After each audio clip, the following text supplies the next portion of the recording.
A graça e a paz do Senhor aos irmãos. Hoje nós vamos começar o nosso curso de aprendendo a montar um sermão.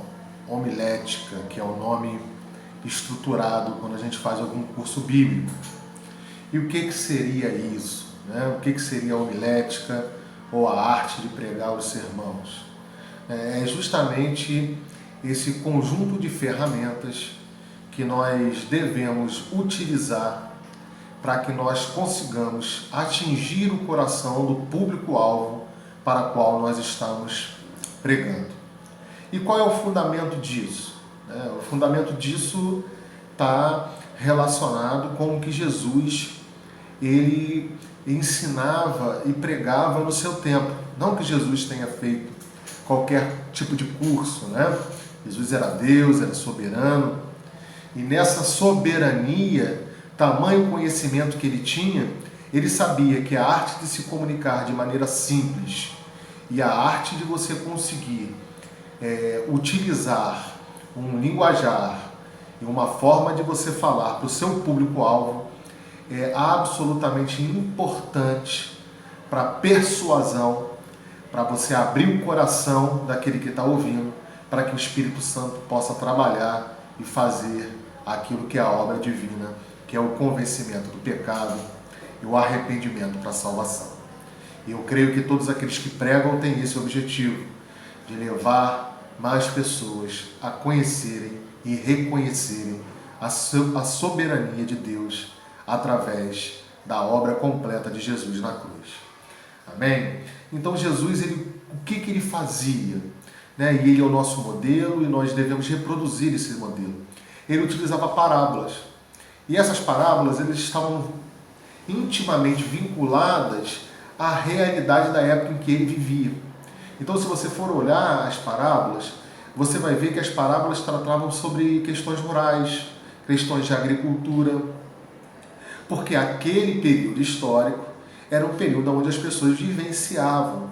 Então, se você for ver, por exemplo, as árvores que ele relatava, as plantas, a forma de colheita, tudo tinha a ver com o local onde estava acontecendo. Por isso que quando a gente faz uma exegese bíblica, um estudo do texto, a gente faz um esmiuçamento do texto, a gente precisa identificar o significado. Então, por exemplo, a figueira, quando ele queima, porque ela já está florida sem frutos, é porque a naturalidade da figueira é ter o fruto antes das flores ou antes da folhagem. E isso é um grande problema quando a gente parece ser algo e não tem fruto. Quando a gente, por exemplo, se veste como crente, mas não age como crente. E era isso que Jesus estava condenando ali, especificamente o povo de Israel, dizendo que eles estavam com toda a aparência dos filhos de Deus, mas aquilo que era necessário, o fruto do Espírito, a ação amorosa e bondosa de Deus, eles não compreenderam e eles não demonstravam. Então o objetivo desse curso é justamente isso. A gente precisa entender algo muito importante. Porque a pregação a gente não faz apenas pelo mero ato de querer falar em público, não. A Bíblia nos diz que existe um propósito sobre isso. Existem passagens bíblicas que nos mostram a importância da pregação. Se a gente for olhar, por exemplo, lá em 1 Coríntios, no capítulo 1, 21, Paulo escreve assim: visto como, na sabedoria de Deus, o mundo não conheceu a Deus pela sua sabedoria, aprove a Deus salvar os crentes pela loucura da pregação. Olha o que Pedro escreve lá em 1 Pedro, capítulo 1, versículo 12. Aos quais foi revelado que não para si mesmo, mas para nós, eles ministravam estas coisas que agora vos foram anunciadas por aqueles que, pelo Espírito Santo, enviado do céu, vos pregaram o Evangelho, para quais coisas os anjos desejam bem. A gente tem Marcos escrevendo sobre isso. E disse-lhes: ide por todo o mundo e pregai o Evangelho. Então a pregação é um mandamento de Jesus. Sabe, todo crente ele precisa ouvir a pregação. E o engraçado é que, na verdade, a gente verifica isso no livro de Atos, no estabelecimento da base da igreja, daqueles primeiros cristãos que ouviram a mensagem, que andaram com Jesus, como que eles estabeleceram a igreja, né? Então eles constituíram de duas formas, né? A primeira foi o poder do ressurreto. Você precisa, para pregar, ter o poder do ressurreto. O que é poder do ressurreto? Eles ficaram 40 dias com Jesus, em comunhão, em ensinamento, mas eles tinham ficado quase 3 anos com Jesus andando fisicamente. Mas agora eles estavam com Jesus, que aparecia para eles, mas agora era o Jesus que tinha ressuscitado. Sabe, você precisa ter contato com o ressurreto. Por isso que o nome que a gente dá é poder do ressurreto. Você precisa ter intimidade com aquele que ressurgiu e vive. E por isso a gente tem essa esperança no amanhã. Já diz até uma música famosa cristã em um salmo bíblico, né? Então, sem poder do ressurreto, não há poder na pregação.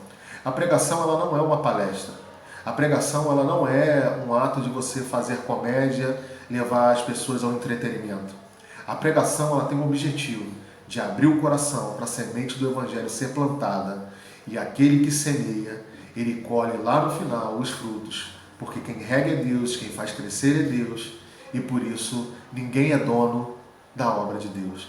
A gente prega e colhe, mesmo que não caminhe conosco no nosso local onde a gente congrega. Amém? Então é muito importante você ter esse entendimento, você precisa ter intimidade com o ressurreto, porque as mensagens que vão transformar as vidas das pessoas, elas têm que ser vindas, passadas diretamente por esse processo de intimidade.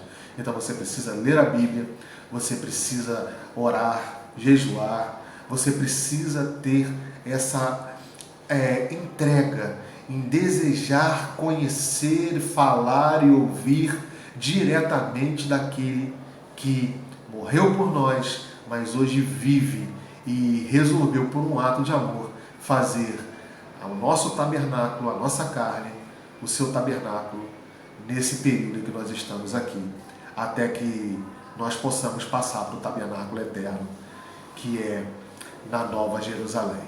Amém? Mas também é importante que você tenha o poder do alto. Então, a gente tem o poder do ressurreto e a gente tem o poder do alto. O poder do alto tem a ver com a capacidade de você declarar a autoridade do nome de Jesus, que não é uma palavra mística. A autoridade do nome de Jesus é quando você declara o ensino dele. Você é discípulo de Jesus. E o que significa discípulo? Discípulo é aquele que se inclina à disciplina de escola, de ensinamento. Então você só tem autoridade se você está pregando aquilo que é ensinamento de Jesus. E aí é um grande problema hoje em dia. Nós vemos que o mundo evangélico, se assim pode dizer, ou eu gosto de usar o nome gospel, o sistema gospel, o sistema religioso de uma forma geral, tem feito das pregações uma maneira de entretenimento. A gente tem usado técnicas do mundo, apagado luzes, a gente tem feito louvores que não são cristocêntricos, e a gente também tem feito pregações que têm o objetivo de prometer riquezas nesse mundo. E isso não é o que te dá autoridade para transformar a vida. Isso provoca euforia no público, isso atrai multidões para você, porque a carne deseja esse tipo de coisa. Mas se você quer ser um pregador com autoridade no nome de Jesus, você deve se curvar ao ensino, e isso vai te dar poder do alto. E quando você se curva com o ensino, a palavra diz que aqueles que estavam com Jesus, recebendo o ensino do ressurreto, tendo intimidade com o ressurreto, experimentaram de Pentecostes. E Pentecostes não foram orelhas de fogo, não foram narizes de fogo, foram línguas de fogo.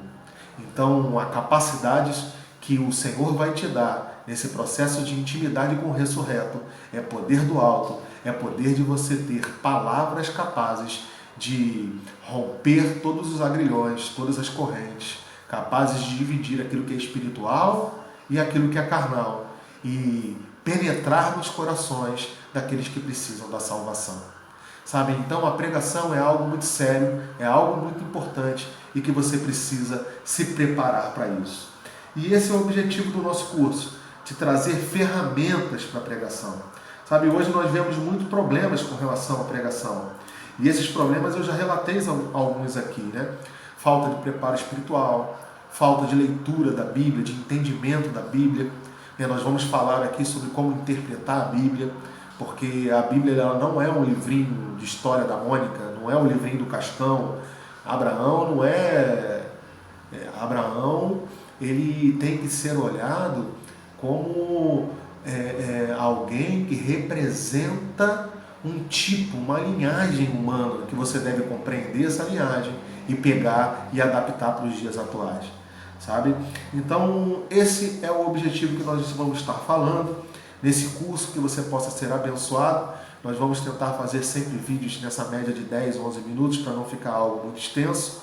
Então eu vou interromper aqui e na próxima aula a gente continua falando sobre a arte de montar sermãos. Que isso possa abençoar a sua vida, o seu ministério, e que você possa ter poder do ressurreto e línguas de fogo para transformar a comunidade onde você vivencia.